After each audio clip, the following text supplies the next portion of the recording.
Last time I forgot to welcome Manjush. So welcome Avi. He's our first MUHS student way back in 2013, right? No, no, ma'am. Little 2011. after that, No, little after that. 2016. Okay. 2016, and now he's a flourishing pediatric orthopedic surgeon in SRCC and many other hospitals in South Bombay. He's also got a lot of special interest in hips, so he's trained at Sheffield and various places in USA. Uh, he really, I think, travels across the country doing a lot of charitable work, camps, and hip work as well. So, over to you for hip preservation Thank, first lecture. thank you so much, ma'am. It's a pleasure always to uh, be not physically, if not in Vadia, but as a part of the Vadia team. It's always great. So, yeah, so today I'm going to be talking about slip capital femoral epiphysis. Uh, so, this is just to start off with, and then if we have time, I have the talk on the technique part, and then let's see if we have enough time and interest, then we can go into that in detail as well. So, yeah. So as we know, slip capital femoral epiphysis, it's a misnomer. It's not like the capital epiphysis is what it is slipping. It is in its place. It's the femoral neck which comes more anterior and is externally rotated. So it's a pseudonym. It can go in other directions as well. So it's not always in one direction. So we know now that there is something known as a valgus slip as well.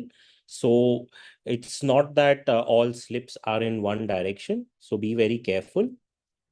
So slip capital femoral epiphysis is very, very common. Most common in adolescents, I would say more than from 10 to 16. That's one of the most commonest hip problems that we see, more common in males with an average age of around 13 in boys and 12 in girls. It is said to be very, very common in Pacific Islanders, African Americans, Latinos. Uh, so nowadays it's very, very difficult. We do see quite a bit in India as well because a lot of our young boys are quite healthy. Some of them are obese. So we do see somewhat increasing incidence in India as well as compared to what it was before. 25% can be bilateral, so there is sequential progression, means you can have one hip and the other hip 50% of the time may have a slip capital epiphysis, especially if the child is younger, not if the child is older or once the triradiate cartilage has fused. And it is very well known to be associated with endocrine problems, usually hypothyroidism and renal osteodystrophy, especially and more so if you see a slip capital in a child less than 10 years, do think about an endocrine problem.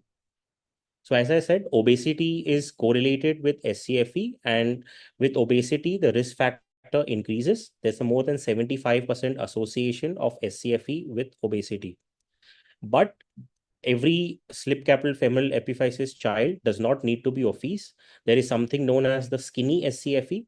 So patients who still have an average a BMI with can still have a relatively high risk of unstable SCFE if they have other comorbidities or other risk factors. Vitamin D deficiency has also been strongly correlated with SCFE. So this was what it was known before. This is the cut section or the histological view of the physis. We know that whenever there is increased mechanical stress, as well as the role of the hormones and the pubertal age group when the children are transitioning into adolescence, the zone of hypertrophy is the weakest area. And any injury at the zone of hypertrophy can lead to SCFE. But newer theories, tubercle theory. So in looking back at the human evolution and going back through anatomical data of all of these patients, we have found that the epiphyseal tubercle is where the pathology lies. So the epiphyseal tubercle is an area on the posterior superior part of the epiphysis, which uh, fits like a slot into a peg into the femoral neck. And this is where the pathology lies. This epiphyseal tubercle gives rotational stability to the capital epiphysis. And this stability, when it is gone, when it disappears, that is where slip capital femoral epiphysis can occur. So this usually, as the child grows, the tubercle decreases in size. Hence, it is weakest in the age group where we are talking about. So this is the newest theory which most people are talking about of why SCFE occurs. So let's come to the classification systems. As we know, there are different types and multiple classification systems used for SCFE. One is the temporal, can be acute, chronic, acute on chronic. The loader classification, which is based on stability. Then the morphological classification, where it is based on the Southwick angle or the posterior slip angle, which is the newest angle which many people use. So the temporal classification is quite simple and straightforward. It is based on the time of the symptoms the child presents with. Any symptom which is 3 weeks or less is deemed acute, 3 weeks or more is deemed chronic, or if the child may come with an acute exacerbation of a long term minor symptoms, that can be known as acute on chronic. But this does not predict EVN or does not have much prognostic value for us. The loader criteria has a lot of prognostic value for us while treating SCFE.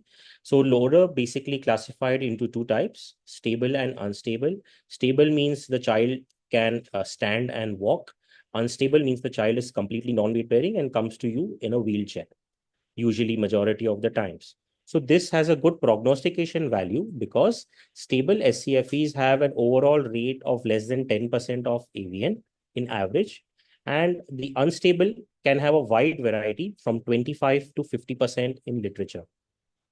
So the morphological classification, as I said, is based on the Southwick's slip angle.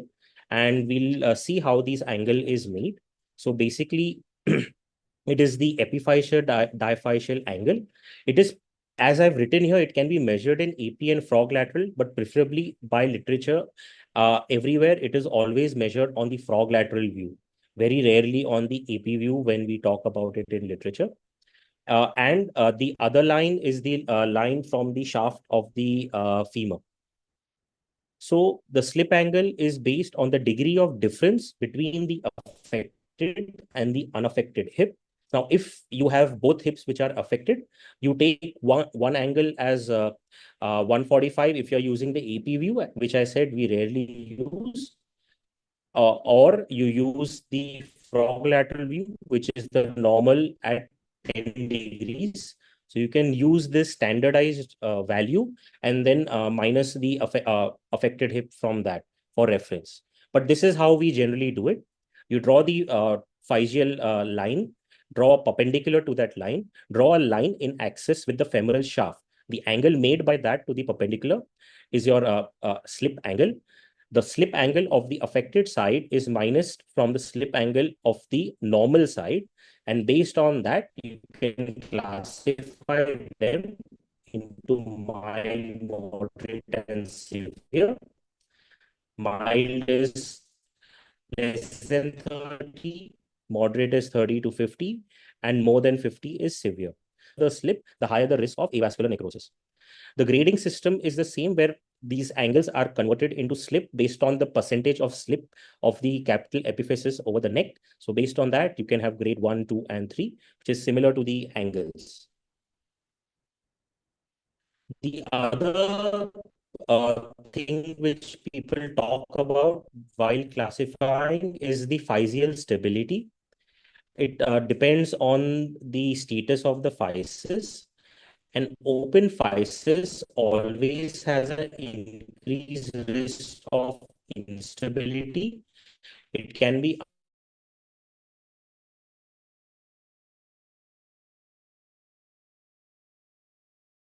chronic appearances. So patients who are able to weight bear prior to surgery and had the physis which were not stable intraoperatively. So Kai Zibat, in his paper, he saw that many of his patients did not fit into the loader classification, which they did. So intraoperatively, they found many stable slips were actually unstable on table. So be very careful when treating slips, especially with an open physis. What may seem to be stable is actually unstable. So these children present very commonly with just groin pain and pain just around the knee joint. So many a times SCFE is missed because patients are presenting only with knee pain. People do get knee X-rays and MRIs, but do not examine the hip. So 15 to 50% can just present with knee pain. Often they will have an abnormal gait, and out-toe gait is the most common gait they can have. As the severity of the slip increases, they do have a decreased range of hip flexion due to impingement. They do not have internal rotation because the foot is turned outwards, and even abduction range can be reduced in severe chronic slips. The Dremen sign is one of the signs which you can use for examination. We do not use it during acute presentations, but in chronic presentations, you will see an obligatory external rotation on passive hip flexion. Majority of the time, there may be apparent shortening and external rotated foot progression. So this is, you can see, this is a child with a chronic healed slip, and he walks with a lurch and a severe out-toe gait and a limp. So imaging is very, very important, and X-rays play a very key role in diagnosing this pathology. Very rarely we need very high imaging for diagnosis, but we may need CT scan or other images for planning if the degree of severity of the slip is very high. So always get an AP and frog lateral view. So, certain subtle signs that you will see when there are minor slips. One is the physial widening. The epiphysis will appear widened at the area where uh, slip is supposed to happen. The next is the Klein's line. You draw a line along the superior border of the neck. Normally, it should cut through the capital epiphysis. If it is not, then it is said to be positive, and this is known as Threatovin sign. But a lot of literature we have seen that the classical Klein's line is not able to diagnose SCFE in majority patients up to 40%. So another line or a modification of the Klein's line was described in literature by Weidman et al. In 2009, and they said if you use this line, the sensitivity of picking up SCFE increased by 80%. So in the modified Klein's line, it is the same line drawn around the superior border of the neck, but you measure the distance between the capital epiphysis on the lateral side of the line with the line. Any difference of more than 2 millimeters between the sides denote that there could be a possibility of SCFE over there. Then the metaphyseal blanch sign of steel. So this is because of the overlap of the neck and the slip going posteriorly. So you will see a sclerotic rib over there in the neck region. The posterior slip angle is new, and it's important because this has a role to play of when to choose contralateral pinning. So in most recent literature, PSA has been shown to be prognosticating. If your PSA values are more than 12 to 15 degrees, it is advocated that you do prophylactic pinning. So how do you draw the PSA angle? So it's the same line which connects your physis. Then it is the axis of the femur. That means the center point of the neck and the center point of the femur shaft. A line is drawn to that, and a perpendicular is drawn to this line. The angle formed by the perpendicular with the physial line gives you the posterior slope angle. And any angle said to be more than 12 to 15 degrees, it is advocated for prophylactic pinning and can also help prognosticate the slip severity. So this is what we spoke about the newer theory. And in radiology, it is correlated with the peritubercle lucency sign. So if you see the central area in the epiphysis in the neck, when there is a type 1 slip, you will see a lucency area in this area. And this is known as the peritubercle lucency. And this has been shown as one of the earliest signs to pick up a grade 1 SCFE before it leads to a higher slip grade. 80% of the slips have shown to have this peritubercle lucency sign. So do look for this when suspecting a mild grade slip. It is said to be an accurate and reliable method based on literature when even compared with other imaging. Ultrasound has been described in literature to help, but it is difficult and you need a very competent MSK sonologist to help you with this. MRI scan has been done and help to diagnose pre-slips. We rarely do it in severe slips when the diagnosis is already there with the radiograph. Some people use it to diagnose the risk of avascular necrosis, but in practice, we have seen it may overdiagnose avascular necrosis. Hence, we do not regularly do it as a preoperative measure. We may do it if we feel there is any risk of avascular necrosis after 6 weeks, or we may do a bone scan to make sure avascular necrosis has not set in. But in chronic conditions, this may be helpful to give you the status of the head and the cartilage. So now let's move on just to the basics of management. So as we know, there is no medical or conservative role for SCFE. It is a surgical treatment. In mild SCFE, the treatment is in situ pinning. In situ pinning can be with a single screw or two screws. There is enough literature to say that one screw is enough, but if the hip is severely unstable, two screws may provide more stability, but by and large, one good screw is good because the risk of other issues with two screws may also be higher, like screw penetration and things like that. The next is in situ pinning with osteoplasty. If your slip angle is more than 30, usually very rarely you need osteoplasty. But after pinning, if your flexion internal rotation range is less than 20 degrees, it is advisable to do osteoplasty on the same sitting if possible. It may be done open at the same sitting or at a later date arthroscopically. In moderate and severe cases, depending on the stability, you can do something which is known as gentle repositioning and in situ pinning, or go for a modified Dunn's procedure to realign the capital epiphysis. In a stable healed, again, we may do a modified Dunn's or a neck osteotomy through a safe surgical dislocation, or a Southwick's, which is a more subtrochanteric or an intertrochanteric type of an osteotomy, creating a secondary deformity. In an acute sitting, preferably pinning is the first choice based on the severity. So this is what I was talking about, the femoral osteotomy. We have femoral osteotomies at different levels.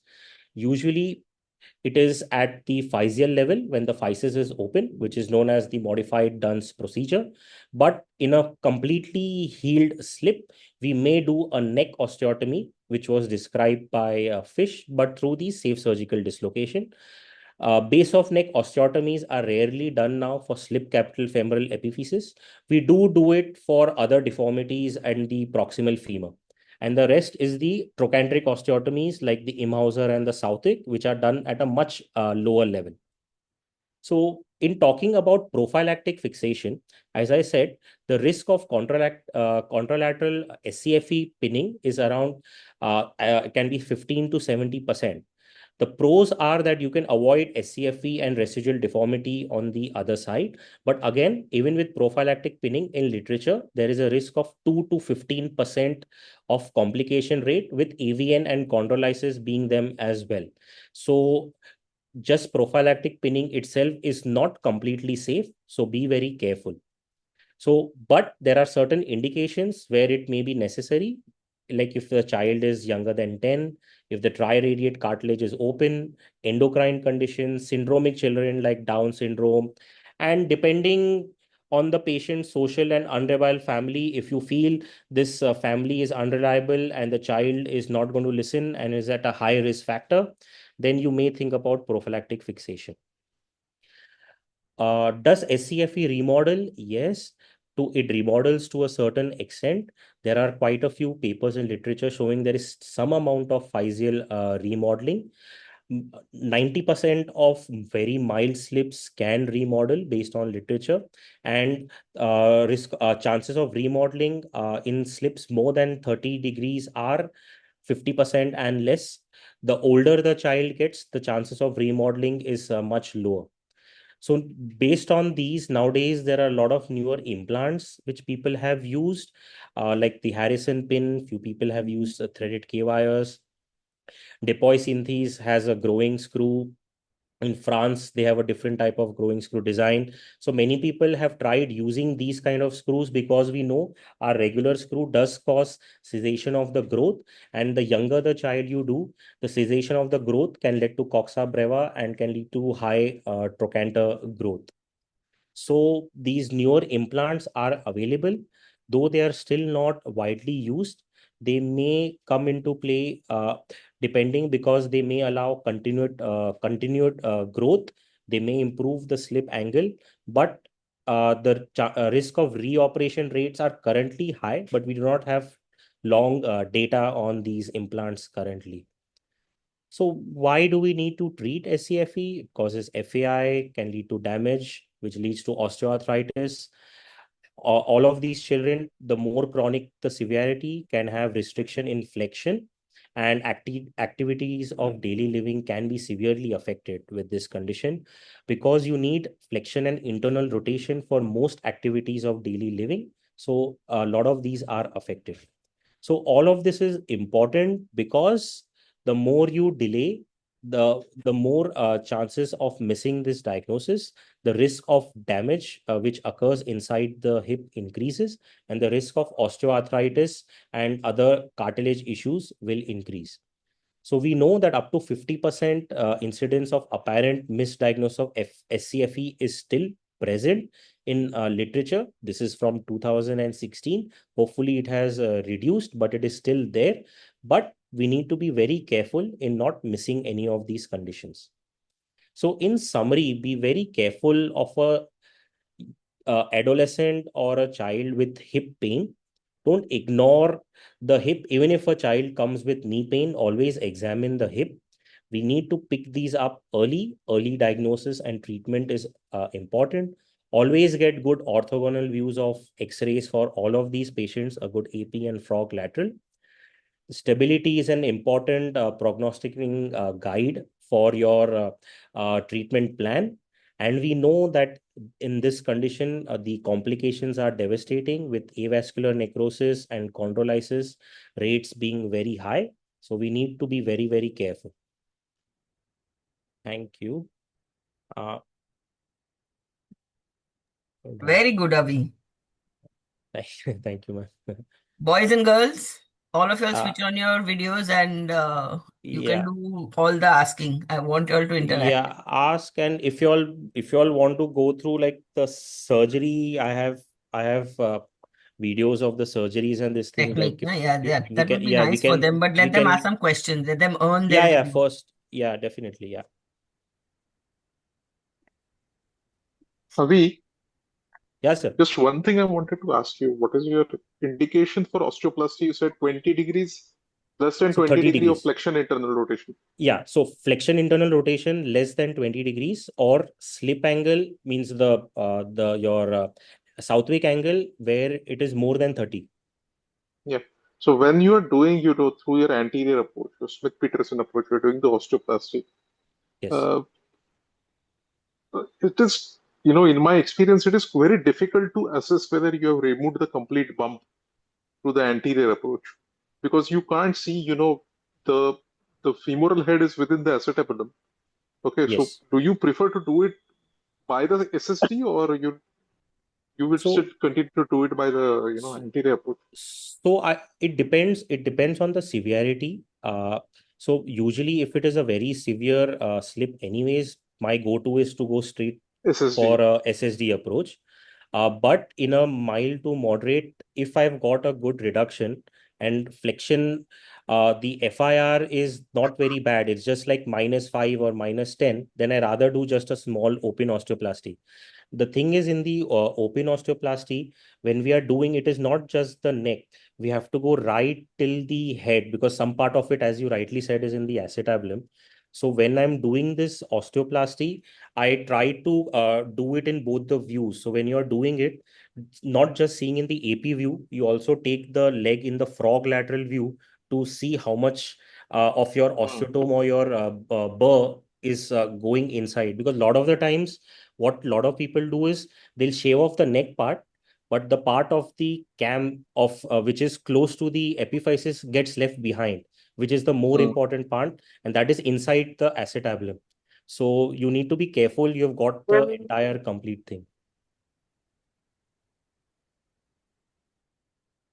But it is absolutely okay to come back on a later date and do it. I Because felt in younger kids, I feel that, over a period of time, the internal rotation, the range does improve over a period of time. Yes. So as I said, there is remodeling definitely. So in the younger kids, I would not do this because most of our kids are 13, 14, 15. I know remodeling is not going to be great in that. But if the kids are little more younger, maybe 10, 11, 12, there's a chance these minor grades may remodel.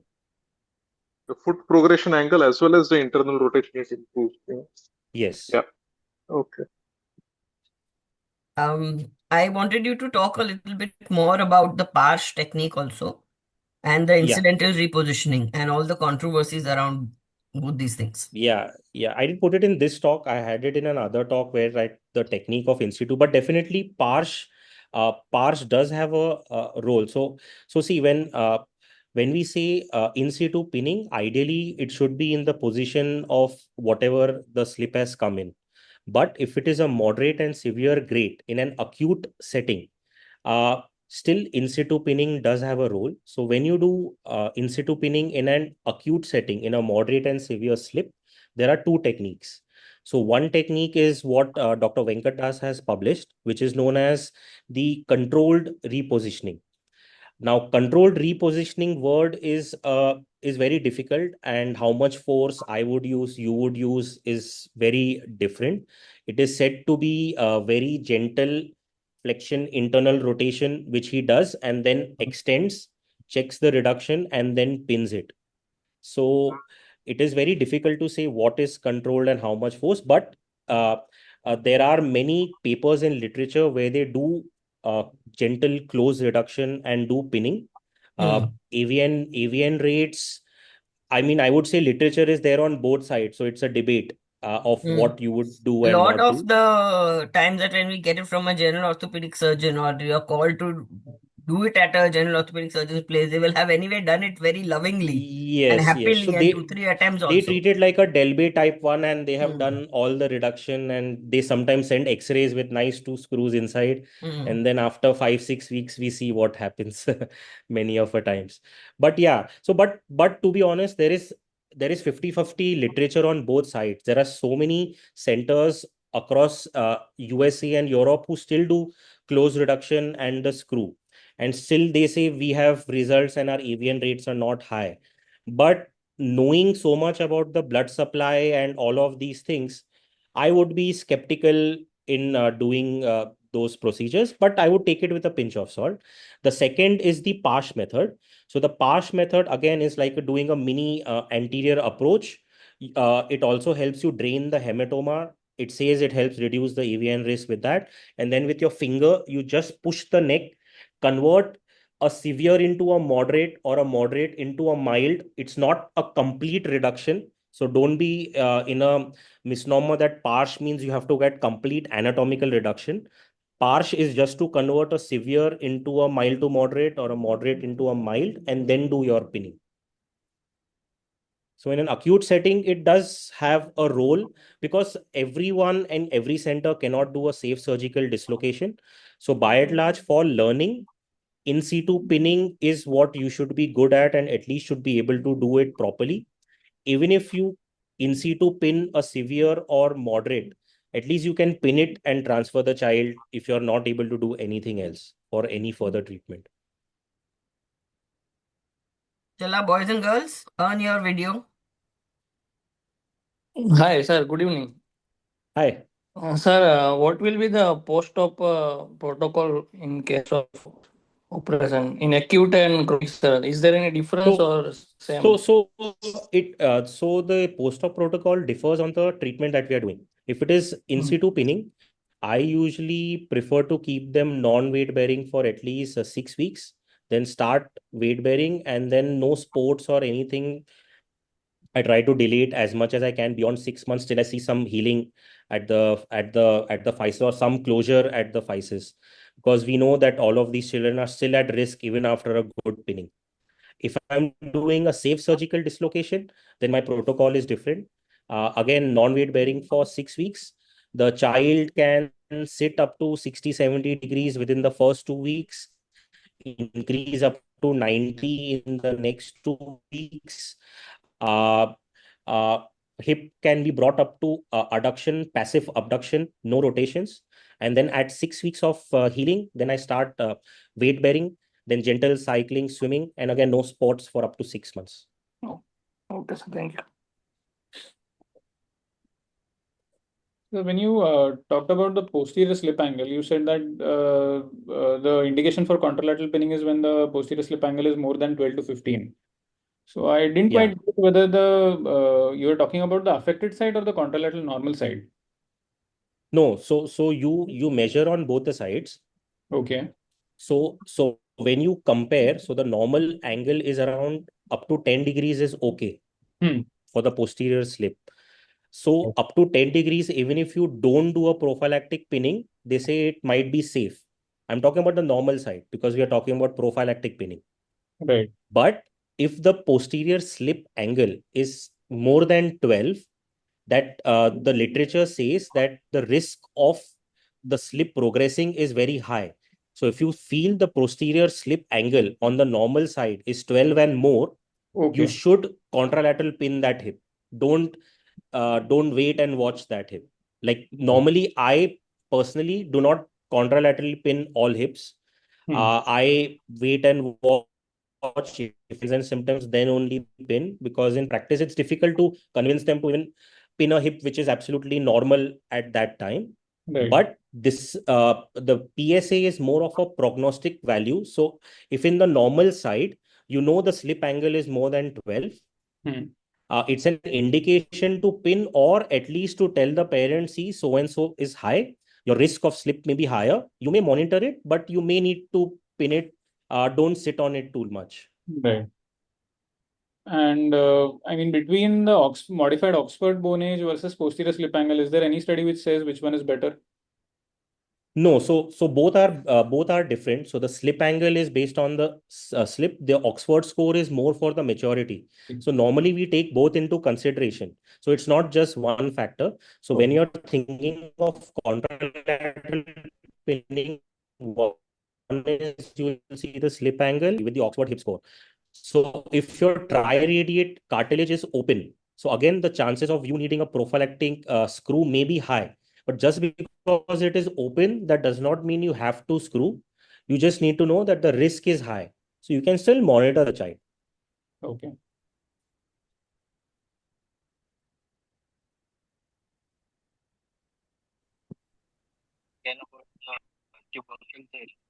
Shivam, I can't hear you. Your voice is very.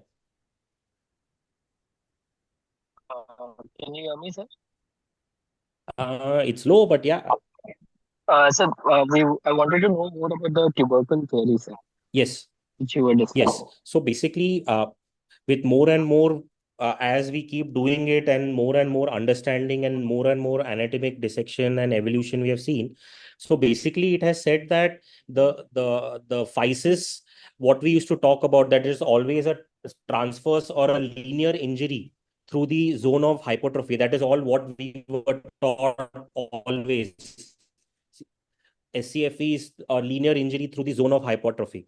So in the newer studies and the newer literature, it shows that if you go back to the anatomy of the tubercle, so this anatomical data has come from the evolutionary studies when we have started seeing the hips from as man evolved to what he is now. So if you look at the capital epiphysis and the neck, in the posterior superior part of the capital epiphysis, there is a tubercle. Okay. So this tubercle is, it goes into the neck like a peg and socket. So basically, it keeps the if you would say it like plugs it into the neck, and that is what gives it its rotational stability of when the child or when you are moving. Finally, it is the growth plate, right? So that peg keeps it in place and gives the rotational stability that it needs. So as the child grows, the size of the tubercle goes on decreasing. So in the age which we are talking about, where the tubercle size has become less, and again the child is in the transitioning zone, that's why again it is weak over there. So what they say is when the injury happens, it is a twisting movement first which happens at the peg. So the capital appear twist out and then goes posteriorly. So one is it twist out. So there is another paper from, I forgot. So it's published in Journal of I think Journal of Pozna or the Journal of Pozna, where they have given a classification based on the tubercle. So looking at the tubercle, they have given a classification for SCFE, where if you just see the perilucency sign, that's stage 1. If you see slight slip of the tubercle, it is stage 2. Complete off, partial off, complete off. So like in 4 stages. So they've given a classification also based on that. Lot of this, if you do CT scans and really study, you can see the tubercle and all of that. So most people now are talking about the tubercle. And then since you're seeing that anatomically, you will not be able to see the bone, right? So you can see it in radiology. So in radiology, that sign is the peritubercle sign. Thank you. Any more questions? Nandini, Sanika, Karthik? Where is the Mohit the Tejwani? Mangal sir के यहाँ से भी login तो हो सकता था ना? Yeah, can't see him. Yeah. So what is the difference between a Southwick type of an osteotomy and an Imhauser type of an osteotomy? So see, it again depends. Southwick and Imhauser, can I be frank? You can use whatever name you want. It is uh, giving extension and valgus and derotation. These are the 3 things that you want. If you're in America, you will call it Imhauser. If you're from Germany and other places, you will call it something else. So don't go on the name. You need to know what you want to do. So you're creating a secondary level deformity. So in a chronic healed slip, so if this is, so your neck, your head is retroverted like this behind, okay, and your neck is hitting the acetabulum. That's why the child does not have flexion and internal rotation because of the restriction. Your neck is hitting the acetabulum. So the whole aim of this is to create a secondary deformity by giving extension and if needed valgus, and if the child has external rotation fixed, bring it back to neutral so that you can improve the gait of the child from the out toe to the matching it to the other side. Now the problem with this surgery is if you give too much flexion, you cause posterior impingement. Like if you take away too much flexion, if you give too much extension, you give posterior impingement and posterior pain. So they say you can't do anything more than 40 degrees is not advisable of giving extension. So that is why nowadays, even if I need to do a Southwick or an Imhauser, we do it through the safe surgical dislocation approach. So we do an osteoplasty.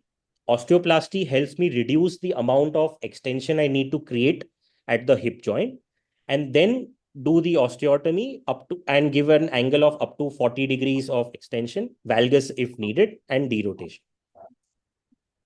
So this is an option in chronic healed slips if you are not savvy or trained in doing neck osteotomies. And then again, it is the risk pro and con. Neck osteotomies, little more higher risk. Southwick, little less risk. But Southwick creating a secondary deformity, here you are more anatomical, complete anatomical. So in after doing a Southwick, the child will be fine. But in the long term, if they need a hip replacement, again, difficult for the surgeon because you have created a secondary level deformity. Here, even if it goes for complications, straightforward THR because the anatomy is normal. So again, pros and cons, you have to discuss that with the family. What risk are they willing to take and what is best in your hands? Good. So I think let's have the video. Yeah, so we Sandeep, you any all more want to inputs from you? I have another doubt. Puch le, puch. Initially, after the lecture was over, I think Sandeep sir and Avi sir had a talk about how the slip remodels. So, yes. are there any radiological signs that we can look at for the remodeling, or are they purely clinical? So there are radiological signs. So radiological sign is you will look for the scar extension and the cam on the X-ray. But to be honest, you're not going to be continuously taking X-rays of these children all the time just to monitor that. Majority for me is clinical. So every time on follow-up, I'll keep checking the flexion, internal rotation range, the gait, and do the anterior impingement test. So the anterior impingement test is hip at 90, adduction, internal rotation. So based on how much that, if the child is getting groin pain and pain, then we see. We keep waiting till the child is comfortable. The day he keeps complaining, I keep getting groin pain, it's not helping me, you may have to think about considering treating it earlier. If the child is comfortable, not having any issues, we'll keep on waiting in a younger person. Do you have any do you do it arthroscopically as well if you are doing? I do both, but if I'm doing it on the same sitting, I don't prefer to do arthroscopically because what happens is in an acute sitting when I've done a pinning, again I do not want to distend the capsule and cause risk of AVN. So the risk is higher doing it in an acute setting. So if at all you're thinking of doing it arthroscopically, it is better to come back at a later date once everything is settled. So it can be 6 weeks, 2 months, 3 months, does not matter. So that is why, if at all I know it is a problem and it's big, doing a small mini incision does not cause a major problem. So do a small mini incision. If at all you need, you can take out the direct head of the rectus and suture it back to improve your vision. Make a capsulotomy on the capsule, can put actually safely put the retractors inside. You can actually see the whole neck and use a nice burr and shave off and create the offset. And while you're doing this, so you need to understand where the where the lesion is. So usually it is anterolateral and slightly superior. That's where the bump is usually, and we do this in mild to moderate. So you're not worried about it being too posterior. So when you're doing this, most of it is working on the anterior part. But when you're going more superior, that is towards the 12 o'clock part, you need to know beyond that is your retinacular flap, which is going to be coming. So there you need to be careful and always check in AP and frog lateral view about the offset. So like I was talking with Sandeep sir. So a lot of people say this is the head, this is the neck. They shave off the bump on this side, but the internal part is left remaining. This is the part which is more important. So in the frog lateral view, you need to see your burr is going all the way till the physial line, so that you have created the entire neck offset like that. Of at least offset should be around 5 millimeters. That means it will give you an FIR of at least 20 degrees.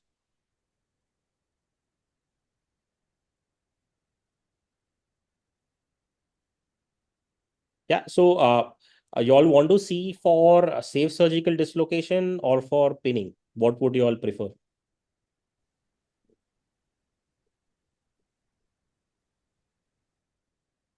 Whatever you all would prefer, I can show that.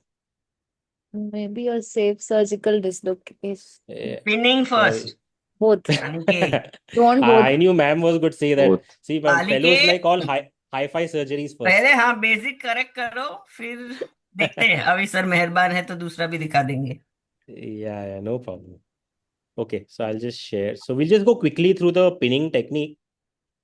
You guys would have done quite a bit of this. So yeah, so this is my algorithm, like what I was discussing. This is what I personally follow, and this is what I was taught. So in mild pre-slip, I'll do an in situ pinning. In mild to moderate, I will do the pinning. If there is an external rotation deformity post pinning and reduced FIR, then I will do an osteoplasty at the same sitting. In the severe slip, unstable, healed or non-healed, my first go-to is the safe surgical dislocation. But uh, healed patient does not want to take the risk, then the other option is the proximal femoral osteotomy, which I was talking about. Okay. So the gold standard is the in situ pinning, as ma'am said. This is what, if you don't learn anything else in the hip, at least this is what you should know. So it's a percutaneous technique. If done well, does not take much time, minimal invasive. It prevents the slip from progressing, and we want the physis to be closed. So as I said, again, mild moderate slips, pre-slips, prophylactic when needed.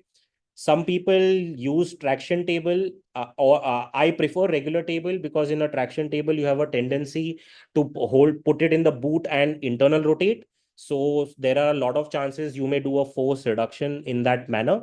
So I would prefer a regular radiolucent table, but it's again a choice. Enough literature to go both ways. Again, as I said, no reduction is to be attempted. A serendipitous reduction does somewhat occur when the child goes into anesthesia. So be very, very careful, because it's very easy to internal rotate. So I always take informed consent about the risk, even with in situ pinning. Always take consent for FAI if it is needed on table. Pros and cons about prophylactic fixation, and always it should be a shared decision making. Always have all of this in your consent, because nowadays medico legally you will not be safe if you don't take these. So this is a case. Let's just go through this case. 13-year-old girl, hip pains is 3 months. You can say a moderate degree of slip. So standard radiolucent table. In unstable, you may use a fracture table. I still use a standard table, because in an unstable, only advantage of the fracture table is that keep the leg in external the same position, but you can move the C-arm around, so it just makes it easier for you to pin in an unstable situation.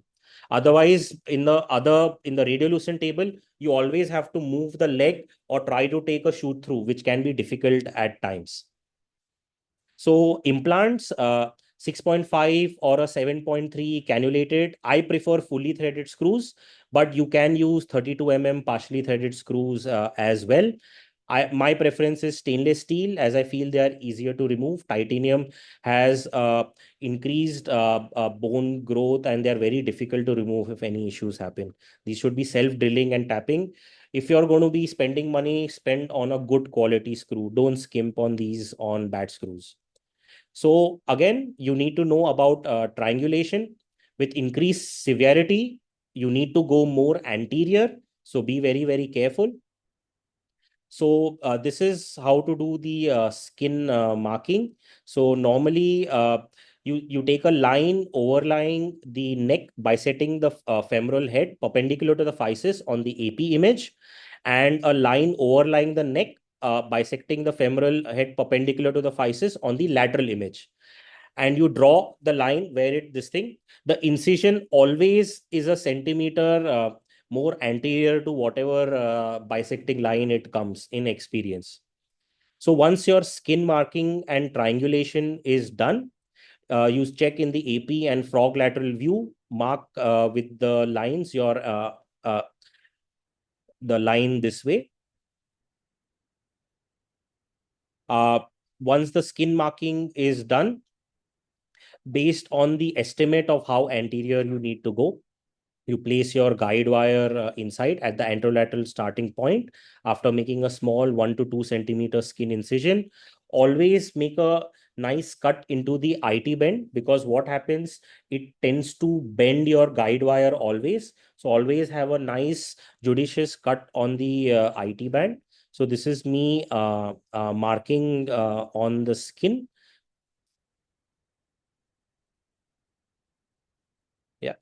So this is what we were discussing, the pass technique. So you can do a mini open and with your finger convert a severe grade into a mild grade and then pin it. So once you have put your guide pin, your aim is to be perfectly center into the capital epiphysis, not into the neck. So if you draw the physial line, you should be exactly perpendicular to that. So that's your aim. So the anterior entry at the lateral intertrochanteric line. You do not want to cross the lateral intertrochanteric line, because beyond that you will be intra-articular and you will cause impingement from the screw, because your screw is very, very anterior. So once you've put the guide wire, check in both the planes. Then what I do to make sure my guide wire doesn't bend is a simple technique of using the measuring guide. You put the measuring guide throughout and then do the AP and frog lateral. So when you do this, the it does not allow the IT band to bend your guide wire. So this is a very simple trick which does not allow your guide wire to bend. Otherwise, it keeps changing its position. So you can see here in the frog lateral view, I'm entering exactly perpendicular to the physial line. And once you prefix with the guide pin, check again in the AP and lateral view. Make sure you're in the center, perpendicular to the physis, at least 4 or 5 threads beyond the physis, no closer than 3 to 5 millimeter from the subchondral bone. So this is the green area where you kind of want to be in. You do not want to cross this green area more anterior, because then you will be intra-articular and your screw will be what will be causing impingement. So this is the oblique screw. This has been described by Dr. Prasad. So basically, he says your starting point can be more lateral, can be almost or on the lateral cortex, with your screw trajectory being oblique and slightly posterior in the neck, but intersecting at the physis at the center. So basically, it's the same way. It is another way of reaching the same point. So it does not matter where your entry is coming from, but in the physis, you need to be perpendicular to that in the center. It is relatively easier to do this, especially in severe grades. So again, I prefer a single screw, but in very, very unstable, you may use 2 screws. So you can see here. And then once you put the screw inside, do a live fluoro in all views to check the head. The screw should not be out in any view. This is known as in and out technique, where you check the screw in all rotations and movement, which is the approach and withdraw test. So make sure you're 5 millimeters away. So again, this is a discussion about 1 screw versus 2 screws. One is good enough. So this is the post-op protocol which we spoke about, and we do 6 monthly checks. And this is the post-operative X-ray. So many centers are doing in situ monitoring. You can use a ICP probe to do a monitoring for the vascularity. But to be honest, we do not have good correlation data. We do not know the right waves or what is the true value. They say any ICP which is more than 45 increases the risk of AVN, but we still do not have enough literature to say this, and it is not available in most centers. So still a lot of people don't do. Some people connect the ICP probe to the normal SpO2 monitor for the waves, which does not have any correlation. So so this is a very simple technique which all of you as fellows need to be well versed in, more than the safe surgical dislocation. And a well done in situ screw goes a long way. And this is the paper which I was talking about from Dr. Venkat about controlled repositioning and the mini osteoplasty. So you can see he does flexion, the intonation, and reduces from a moderate to a mild grade, pins it, and then does an osteoplasty if the FIR is less. So prophylactic pinning, again, we have already discussed this. with the Oxford score, the PSA, age, and the endocrinopathy, and the growth sparing screws, which are now available. They are available in India. To be honest, I've not used it over here. I've used it only a couple of times when I was in UK, but it's still not very widely used. It may be something which to consider in future if you're using in younger children to prevent coxavara and breva. Yeah.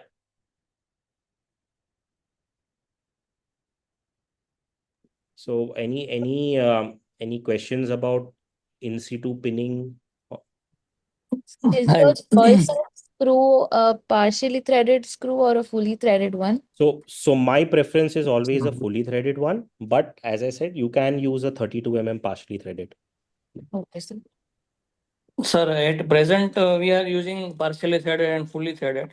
So, in your experience, sir, do you notice any growth arrest or coxa breva? Yes, so I have seen some coxa brava in the children where I've done like very, very young.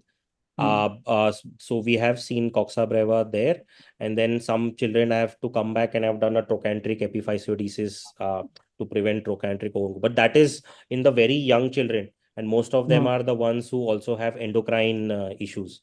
Oh. I have not seen so much in the age group which we normally see from 11 to 15. Okay. Sir, could you just introduce the concept of this universal entry point for all the fellows? The universal entry point means for the in situ pinning. In situ pinning. Yeah. So basically the entry point depends again on the slip grade. So the more severe the slip, the more anterior you need to go on the neck. So again, as I said, the intertrochanteric line is your demarcation. You do not want to cross the intertrochanteric line onto the neck. If you're seeing the slip is so severe and you're having to go beyond the neck to even pit it, then in situ pinning is not the right procedure to do for that case, because then that grade is too severe for in situ pinning. So either then you would do a partial or a controlled repositioning to reduce it, or go for a safe surgical dislocation and do a capital epiphysis, do a capital realignment. So again, as I said, on your AP view, you keep a guide wire and make sure you're perfectly perpendicular to the physial line. Similarly, you take a frog lateral view, you put the guide wire along the shaft and make sure again you're perpendicular to that axis. Draw with the marker pen, both the lines where they intersect. Usually, always it is more anterior, your entry point to wherever it intersects. Always it is a centimeter or more anterior than what it comes. So I always make my entry skin incision a little more anterior than what it needs to be, because it always needs that. And then put your guide wire once inside, check on AP view. So what I do is, instead of going in a continuous on my drill, I use a to and fro motion and go gently, check in the AP, check in the frog, make sure you're going in the right direction, and then only commit to the wire. Because a lot of the times you will be going anterior, posterior, and 100 wires will be going inside. So don't do that. If you feel you're not comfortable, use a fracture table.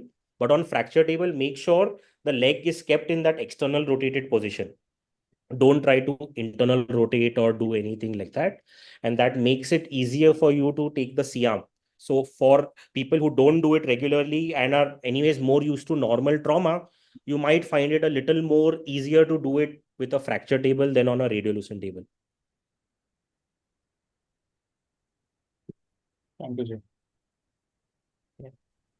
So could you tell us more about the oblique screw? Yeah, so basically, see, the oblique screw is nothing different. The screw, everything is the same. It's just the trajectory. So see, sometimes when you're doing these cases, it is not easy to be perfectly perpendicular in the AP view and start anterior and go towards that. So basically, what Dr.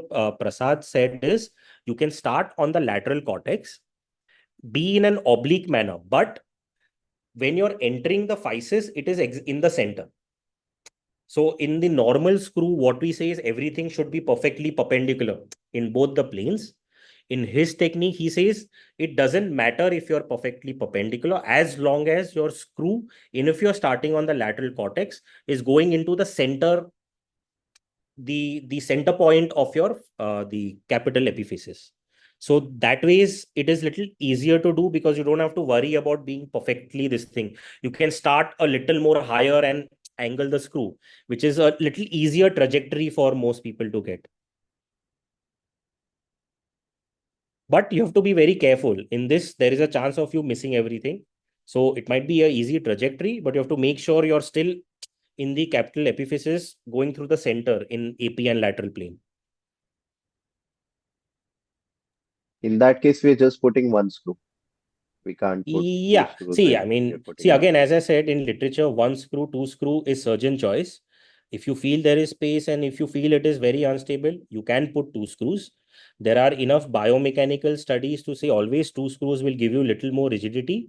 But most studies have shown one screw gives you enough rigidity that you require. I mean, you don't really need two screws.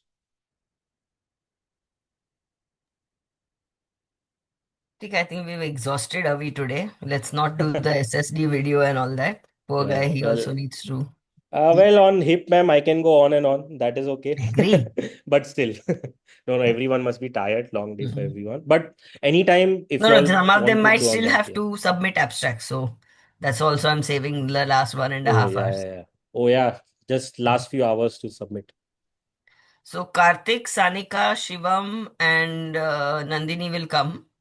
The Yeah. cases we may still change a bit. You don't need the case list right away, no?